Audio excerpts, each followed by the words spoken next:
Welcome to EPG Pathshala. My name is Dugirala Vasanta. I am on the teaching faculty of the Department of Linguistics at Osmania University, Hyderabad. My lecture relates to course 10, course number 10, module 24 of Neurolinguistics. The topic is apraxia. In this lecture, I will explain the concept of apraxia, mention different types of apraxias, discuss typical characteristics of apraxia of speech, and then share a couple of speech and writing samples of apraxic patients in relation to Hindi and Kannada. Apraxia is a Greek word. It means no action or inability to perform action. Apraxic patients can move their speech organs or even limbs or whatever. Action is both verbal and non-verbal. So, they can move their speech organs or other parts of their body on their own. But when you ask them to do, they can't do it. So, if you say pout your lips, they can't pout. If you say make a fist, they can't do it. But when you don't ask, by themselves they can do this. In other words, the point to be noted is the dissociation between automatic versus volitional movements is the hallmark of apraxia. So, that is the main definition. When there is a dissociation between doing things automatically versus doing things willfully. Let's look at some typical responses quoted in the literature by neurologists, neurophysicians of apraxic patients. The examiner says, pretend you are hammering a nail. You will have no problem doing that, right? You can pretend that. I'm going to quote some typical responses of apraxic patients, neurophysicians shared. Examiner says, pretend you are hammering a nail. Okay. The patient makes a fist and bangs it on the table instead of holding a pretend handle as you or I might do that. Examiner says, pretend you are combing your hair.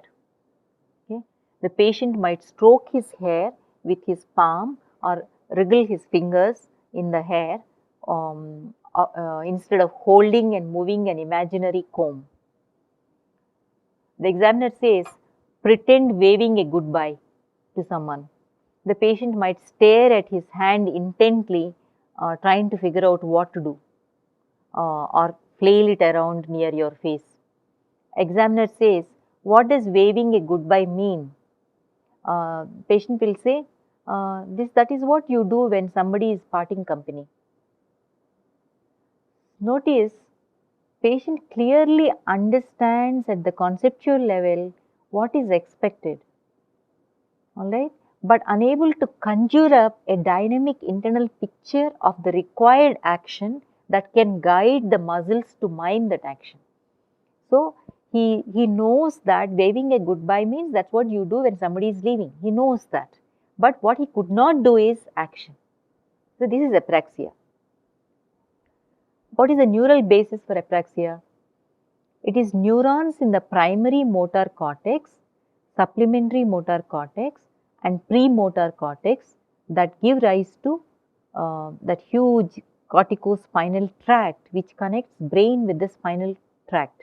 It is one of the direct descending pathways that connect the brain to the motor neurons in the spinal cord, and the tract comes through brainstem. It is the integrity of this tract that ensures voluntary movement of our body. Whether you want to raise your hand or whatever voluntary movement with your legs, hands, shoulders, whatever movement you want to do, this tract has to be intact, and only then you can do voluntary movement. In order to understand which of the brain areas are involved, we need to study the figure displayed on the screen. Notice the premotor cortex close to Broca's area in the frontal lobe, and supplementary motor cortex also in the superior part of the frontal lobe, and primary motor area which is right next to supplementary motor area in the frontal lobe, plus the posterior parietal lobe. These are the areas which control all voluntary motor movements that we are involved in. I've said that apraxia can be non-speech or speech. Non-speech apraxias, some types are ideational apraxia, impairment in the concept of action or in the sequential use of multiple objects. Okay. Suppose I lay out certain things which are required to make tea and serve tea to someone. There is a procedure we follow in serving tea. Apraxic patients with ideational apraxia are unable to follow the procedure. Right? Ideomotor apraxia, impairment in the use of skilled voluntary movements on command. Spatial and temporal errors in executing the movements. The way they move in the space or the slowness or the fastness with which they move can be impaired in ideomotor apraxia. Limb kinetic apraxia, again slowness or stiffness in the movement with loss of precision, precise movements, that is limb kinetic apraxia. These three major types of non-speech apraxias have a damage confined to certain parts of the brain, and please see the figure on the screen and correspond. If you see 1, it means it's ideational apraxia, 2 corresponds to ideomotor apraxia, 3 corresponds to limb kinetic apraxia, and all of them are the location is in the parietal lobe. 1, 2, 3. Okay, you study the figure in relation to the description to understand more. But what we are interested in today's lecture is more about apraxia of speech, not non-speech apraxias. So let's it's abbreviated as AOS, apraxia of speech. So I might once in a while say AOS, basically is apraxia of speech.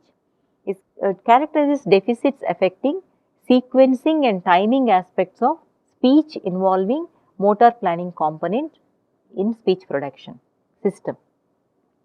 It affects one's capacity to select, program or execute appropriate positioning of speech musculature for volitional production of speech. It can manifest as what is called neurogenic stuttering, characterized by repetition of sounds and syllables. Here is a sample of neurogenic stuttering exhibited by a Hindi speaking patient. You see on the screen the sample of writing, Mohammad Rafiq, name changed. Is a 65-year-old male diagnosed with Broca's aphasia, and he spoke the way he did with lots of repetition of syllables.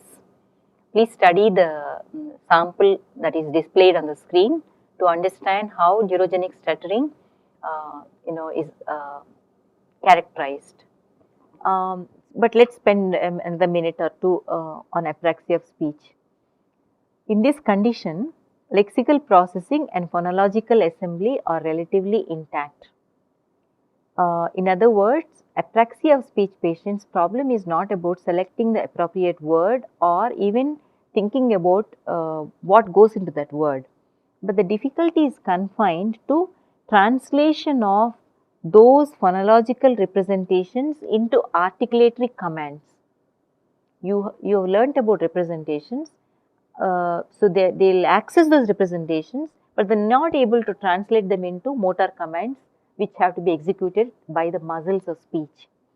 Some of the phonemic paraphasias associated with apraxia of speech resemble those exhibited by aphasic patients, conduction aphasia. Although there is a difference between conduction aphasia and apraxia of speech. In conduction aphasia, there are problems with selection of appropriate phonemes, whereas in apraxia of speech, the problem is with motor programming of correctly selected phonemes.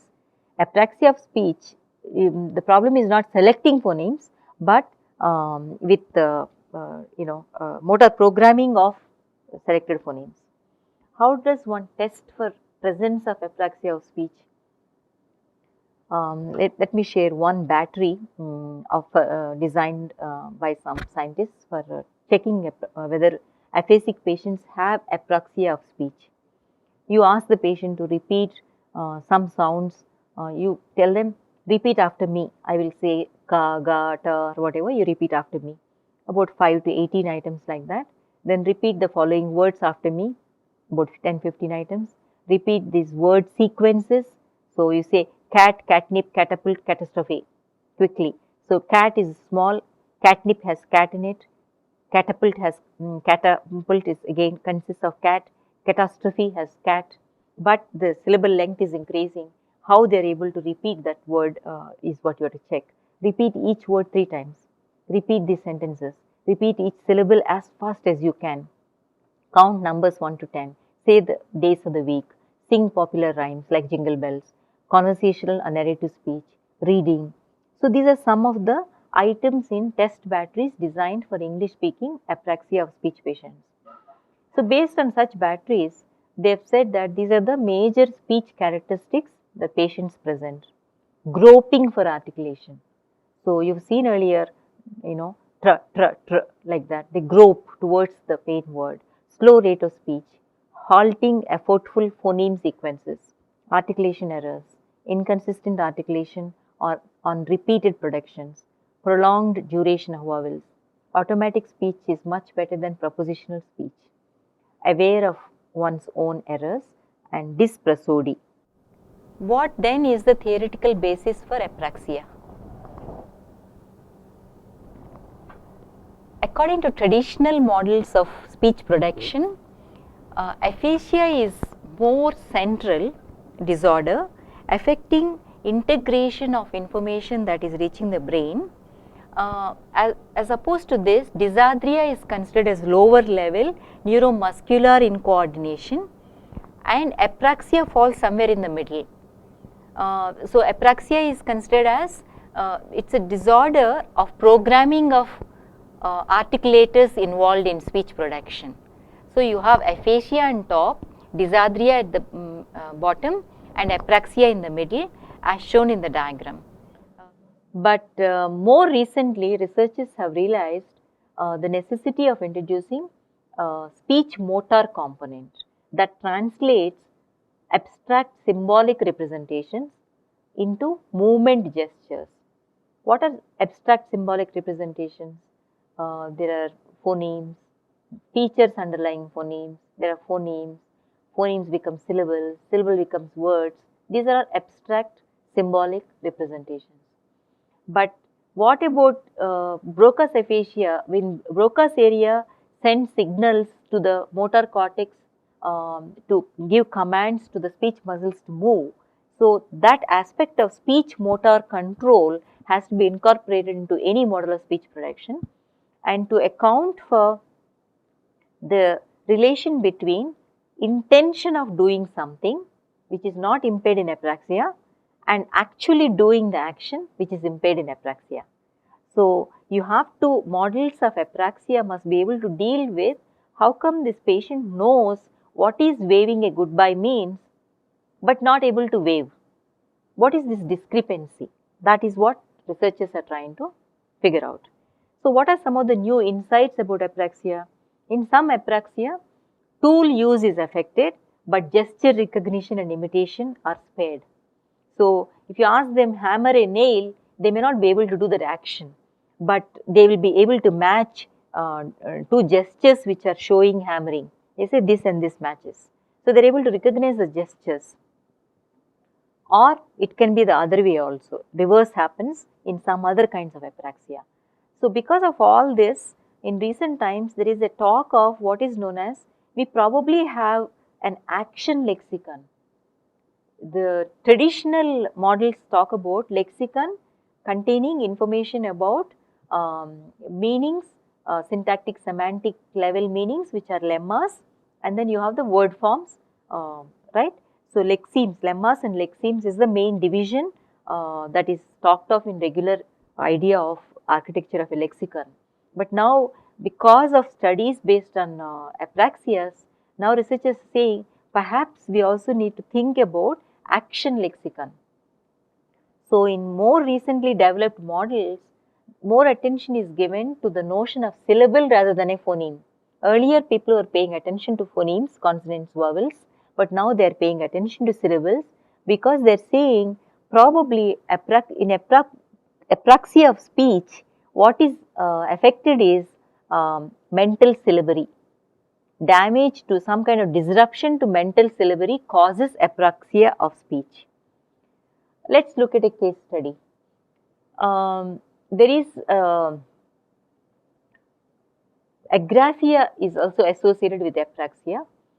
This information is given in the e-text about a 67-year-old Kannada speaking patient with master's level education who presented with lesions in the frontal and parietal lobes. Go back and read the e-text for details about this patient, but look at the writing sample here on the screen. Look at the sample. This is a patient, I think economics professor or something like that. Look at the way he's written Kannada, look at the way he's written English, look at the way he failed to copy the clock, the face of the clock. The small one on top is the patient's drawing of the clock. Stare at this picture and read more about apraxia and see how writing is affected in this particular apraxic patient. To summarize my lecture today, we looked at definition of apraxia, how apraxia results in loss of voluntary action, and then there are some nonverbal apraxias and the neural basis of those nonverbal apraxias also we looked at. Then the focus was more on apraxia of speech, and I have presented speech characteristics of apraxia of speech in relation to English, and then gave one or two samples of how writing gets affected in apraxia of speech in a Hindi speaking patient. If you have any doubts, consult the e-text. Thank you.